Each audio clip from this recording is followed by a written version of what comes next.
Hi, this is Cheryl Hazzard.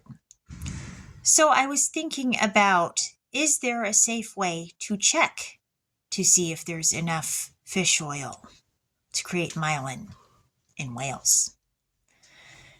Because if they have to cut open the whale's brain when the whale's alive, that may not go so hot. And that might really harm the whale. And then, that just doesn't help the whale. So there's the question of, is there the technology to do a scan to see if there's enough myelin in the brain to create neurons? Because in human brains, they can check things about myelin and do scans and all that stuff. But I think it might be a bit different with a whale.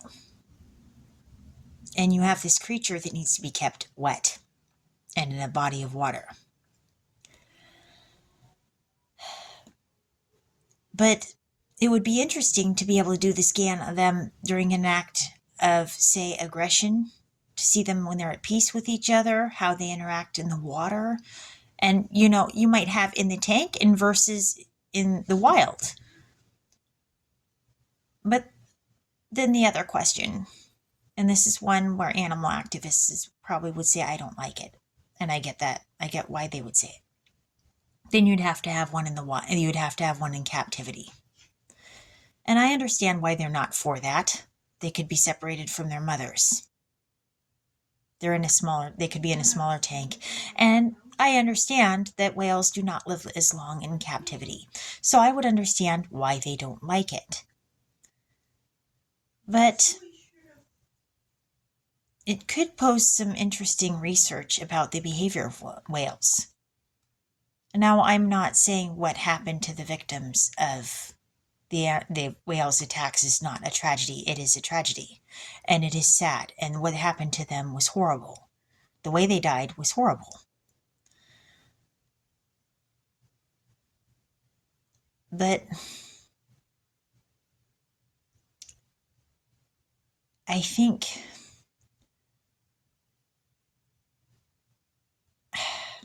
this is a controversial thing. I'm going to say this.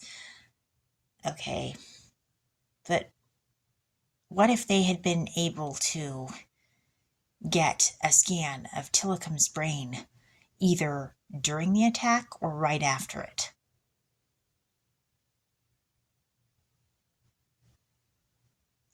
Or maybe even right before it.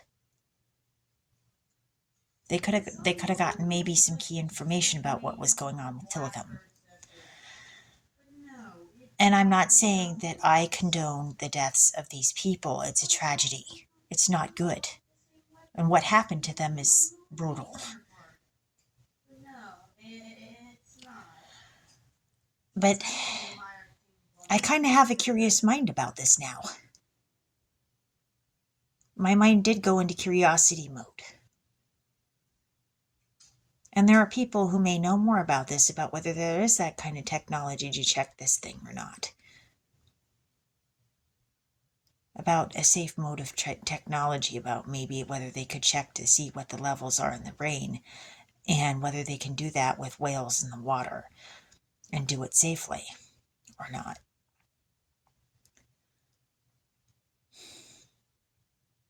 But that's the thing. Those people died a horrible and tragic death. But what if their death does not need to be totally in vain?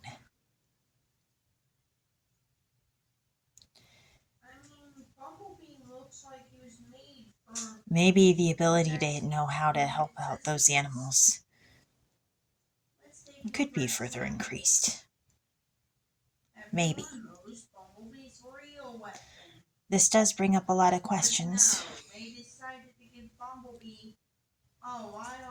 But maybe the future of animal care could be improved.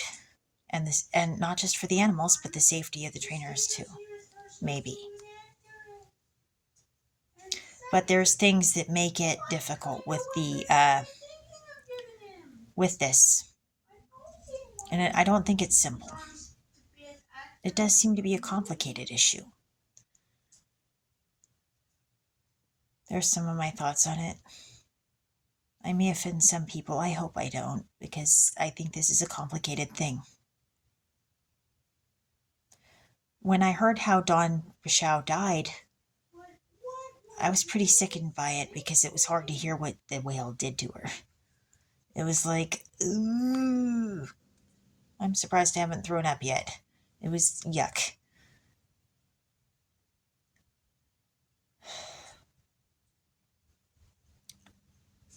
And so there is the question of what if this could be prevented?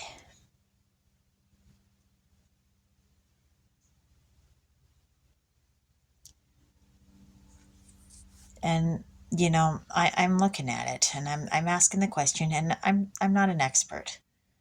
But it is a topic that's being brought to me. And I'm not going to deny that it's not being brought to me. It is. And who knows, there could be a genius out there that creates the right x-ray, machine to check the levels of myelin in whales and how much fish how much essential fatty acids they had and how are they doing. And they might figure out the safe way to do it. And that person might make a big difference.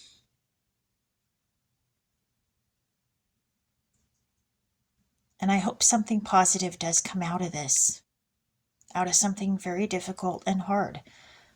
I hope something positive does.